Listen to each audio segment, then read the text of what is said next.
How many times have you done ayahuasca? I lost count when I was in my first year of training. It was like 167. Whoa. So there's a Help me out. shaman that you're having a beef with? Yeah, it's kind of normal in the medicine world. It's a whole nother side in the medicine world called brujeria. It's like black magic inside of the medicine world. We encounter each other. We had battles in the shaman space. Not all shamans are light shamans. What kind of dark stuff was he doing? He was trapping people's souls. You like drugs? Where? How about church? How about God? How about alien abductions and Sith lords? Poison frogs? I'm glad you asked. This call has it all. Buckle up. What legal issue is pressing you, oh great Gandalf? Yeah, so I'm trying to form a 508c1A trust. Okay. Reason being is because we hold sacred ayahuasca ceremonies. And that is part of our religious beliefs, that we use this sacrament to connect to God, to Mother Earth, and to our ancestors. You walk in the spirit world. Yes, yeah, a little bit. I'm very familiar. Yeah, no, this is good stuff. Cool. So, where is this religious institution going to be? It's going to be out of Denton County. Okay. And for our viewers who are not so familiar with what you guys are doing with ayahuasca and with the general religious beliefs, can you give just a little quick summary?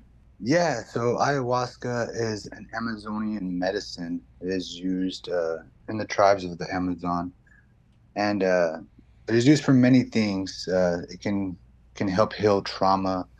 It can help depression, help suicidal thoughts, and it goes much more deeper than that. It starts to become profound once all the healing gets done, and you start to understand that we are connected to everything in this universe. Gotcha. Thank you. So what have you gone through so far to try and get your organization on the ground? Yeah, so I was in works with an attorney in California. He was pretty much about to do it all for me maybe 3 weeks ago. Long story short, this attorney is really good friends with a shaman based out of California, and we're not good friends, you would say. And so that attorney pretty much found out that me and that other guy, that his friend is, he didn't want to step on anybody's toes and hurt anybody's feelings, so he told me that he didn't want to. So there's a shaman that you're having a beef with? Yeah, it's kind of normal in the medicine world. So you guys aren't taking part in your own supply, cleaning out those toxins? What's happening there? Well, I tried, I definitely tried. I've reached out to him multiple times. What's the source of the shaman beef? What'd you guys get tribal about? So it's a long story, but short story. There's a whole it's a whole nother side in the medicine world, and it's kind of big. You can do some research on it, but there's called brujeria. It's like black magic inside of the medicine world, and not all shamans are light shamans. And so, with that being said, this guy was a dark one. We encountered each other. We had battles in the shaman space, and at that point, we were no longer friends. But it's kind of hard to, how can you prove in the spirit realm that this person's actually doing these things, right? So he's a secret Sith, is what you're saying. It's kind of normal in the medicine space. Yeah, it's kind of normal. What kind of dark stuff was he doing? It's black magic, so you can do it to various levels. He was trapping people's souls. I had an ex-girlfriend that used to suck the soul right out of you. I miss her. Think about her a lot. I guess that's a good kind of black shaman. Actually, it wasn't black magic; it was Puerto Rican magic. But oh yeah. So you couldn't have more than one best friend, and so your person who was helping you wouldn't help you anymore. Is that what happened? I think he was afraid that this dark shaman was going to put a hex on him if he helped him. Yes, yeah, for the most part, yeah. So they're really good friends, and a lot of the people in the community don't want any problems with this guy because he's very, very powerful in the medicine space, and so everybody pretty much just like bows down to him. Wow. So will it be safe for you to start your practice here? Yeah, Because he could curse it, on, right? yeah, but he can't now. Because so that was at the very start of my journey, about 7 years ago, when I started an apprenticeship, and so I went to Peru for the past almost 5 years, and I've been working with this shaman maestro who has a very very deep lineage into the Shipibo tribe. His parents, grandparents, up 7 generations were all shamans, and so he actually helped pretty much reverse everything that this guy was doing to other people, taking away the powers from this guy, and yeah, we pretty much saved a lot of people from this stuff. Okay, good, good. So you've done your apprenticeship, you have all your certifications, you're good on LinkedIn. So you're ready to start your practice. Are there other people already doing this kind of religious healing with ayahuasca in Texas that you're aware of? Yeah. There's a couple big churches. There's one in Anna. It's called Two Birds. There's one in Austin that's called Magical. So yeah. what's the legal issue you need some help with today? I'm just trying to figure out about the 508(1)(c) or in something like that. But I'm trying to figure out how to go about it. I know some people, they form their trust and serve ayahuasca without stating ayahuasca in their documentation. And then I know I have a friend in Vegas who serves medicine, and he told me, he was like, man, the best route to go is talk to an attorney, so that way they can provide you with all the in and outs of what you need to put into each document according to your state. So are you trying to just get tax exempt status, or are you trying to actually get a DEA exemption for being able to serve the ayahuasca? Yeah, I don't need a DEA exemption. There's only 2 actual churches that got that so far, and there's a lot of churches. I don't know if you guys ever heard of Soul Quest, but they're in Florida, and they've had their own legal issues. They've actually killed somebody by serving them combo. Wow. and then ayahuasca, and you're not supposed to do that. But the Westerners are sort of taking this whole thing and making it out of a business model, and it's not supposed to be like that. This is supposed to be for healing. Who are the Westerners? Westerners are us, Americans. Okay, I would think it would be like China. I was thinking it was going to be Canada. Well, China's west. No, China is the east. That's funny. west. If you're in California and you go west, you hit China. No, you got to look at a map that artificially ends with America on the left. Is this the flat one or the round? The flat one. Yeah. It depends on which globe you're looking at. Westerner is always a relative construct.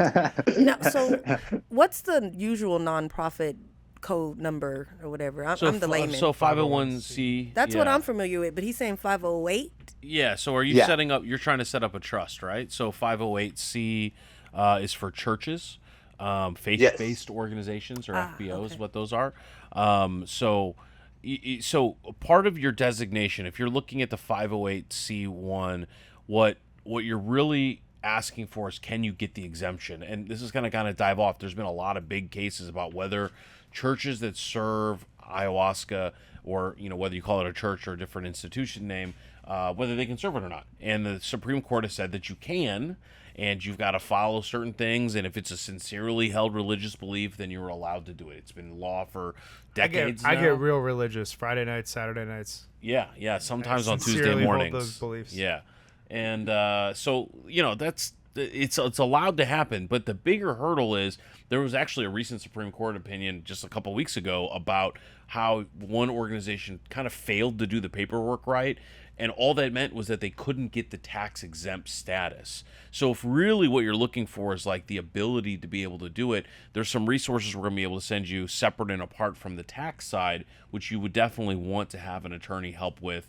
But ayahuasca has been demonstrated as a sincere religious practice in the United States time and time again. So you think when he files this, he needs to mention the ayahuasca specifically? It's not going to be a problem in and of itself, because ayahuasca is already mentioned in numerous tax filings and applications by churches. Okay. Now, we're going to send you some resources for folks who can kind of navigate exactly how you want to mention it, because it is a restricted substance. So you don't want to go on there and be like, hey, we're just doing heroin here, right? So it's not that level. But for example, if you said, oh, I'm just going to start a cars, coffee, and ayahuasca club, right? You're not allowed to do that. So that kind of disclosure would be a criminal disclosure. That's the biggest issue is, are you admitting to a crime? And the way you describe it is how you make sure it's on the religious side and not the criminal If side. he files this with a sincerely held belief and he intends to do something, and the way he intends to do it doesn't jive with like local regulations, they would just reject his application, right? And they would state the reason, like, hey, you can't get this because this is actually so. Like, I feel like that's So, but what we're kind of talking differently about is like, Yeah. are you applying for a nonprofit status, or are you just applying to get an EIN, or are Yeah. you trying to get a certificate of occupancy? what's the goal, yeah? Gandalf? Yeah. So the goal is to get the 508 because I believe there's a 503 and then the 508. But They both fall ignore under that. religious. What's the goal of the filing? What is it you would like to have? Okay, yes, just protection. Just if something were to happen, law enforcement show up here and they're like, hey, we heard about ayahuasca, and I just been able to say like, look, we're running this as a religious ceremony. Like, here's some documentation I got from the state. Boom. I'm not trying to get exempt by the DEA and be able to import and export and all that kind of stuff. I just want to be able to have some kind of protection here when I'm holding a ceremony, So there's two different distinctions here. The tax status is for you to be able to, like, for example, if you file as a regular organization or a 501c6, which is a professional organization, and then the DEA comes by and they're like, hey, what are you doing? And you're like, oh, it's religious. And they're like, you literally filed this as not a religious organization. There's a couple of different ways, and this happens in all kinds of regulatory stuff where you inadvertently admit that you're doing something wrong in another area, right?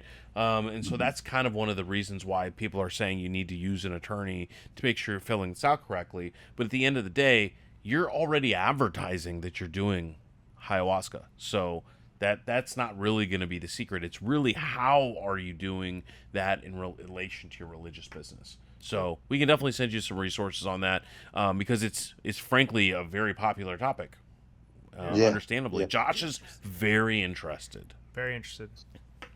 G baby, what do you I'm think? sure- Are you gonna I'm interested. jump on the train I here? would be there. You said Denton? You me some Yeah. ayahuasca? Ayahuasca. I mean, I need to get closer to God for sure. Yeah. Yeah. Oh, Absolutely. this is the closest. This is like going straight to face-to-face meeting with him. Ooh. How many It's times have you beautiful. done ayahuasca? I lost count when I was in my first year of training. It was like 167, Whoa. but it was something like that. I was like 164 or maybe 167. So you were doing it like every day? Wow. Yeah. So when you're in an apprenticeship, you got to do it at least like 3 times a week. You're just learning about the space, learning how to control the energies, learning how to filter out.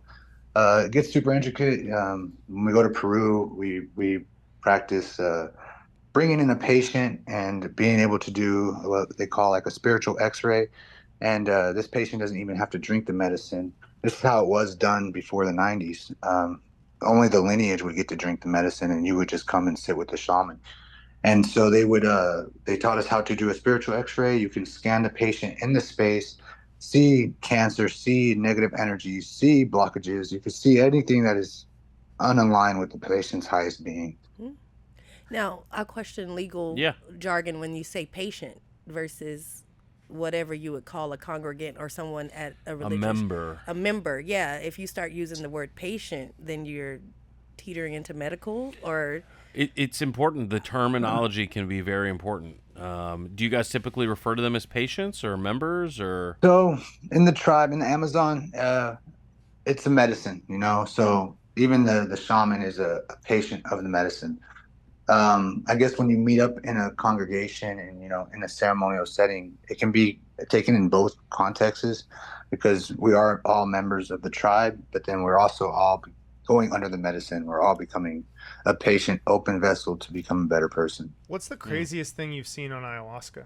I would say the coolest one, the most mind-blowing is I got onto a spaceship and entered into a dimension of angelic beings. And there was no physical features. There was no smell, no taste. It was just all, you could tell who was feminine and masculine by the energy and their essence. It almost like a silhouette of pure light. And yeah, they started teaching me about the DNA that we were made of from Mother Earth and Father Son, and started teaching us about the ancestors, how the Aztecs and the Mayans just disappeared, right?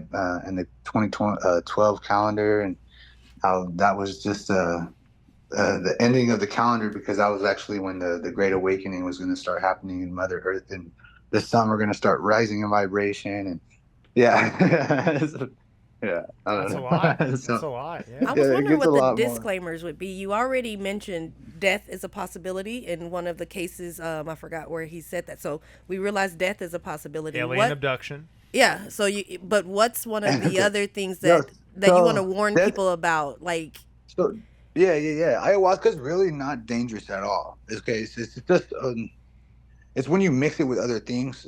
What that retreat center did in Florida was they did combo. Combo's like a poisonous frog, and you make a burn. But aren't the And poisonous frogs just bad by themselves? Why combine them with anything? well, so this frog actually it can heal a lot of things like MS. You know, it has a lot of healing benefits. It pretty much spikes your immune system. So once you put this venom in, your body gets really hot, and you start to throw up any toxins, and it starts to fight diseases. So that's what they did. They actually gave a patient combo, and then several hours after they gave him ayahuasca, and the person didn't die from ayahuasca. What happens is when you drink combo, you have to drink 2 liters of water, or 2 gallons of water, 2 gallons of water before you do the combo.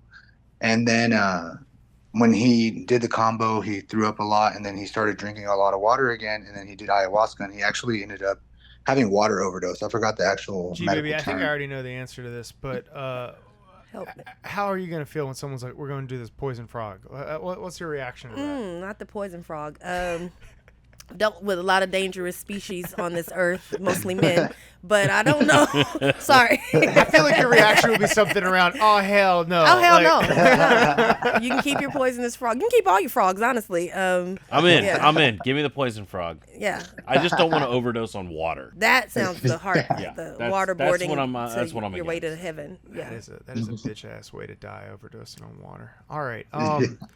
Wow. So Gandalf, what a great name we picked for Gandalf, by the way. A wizard that is trying to heal people with ayahuasca.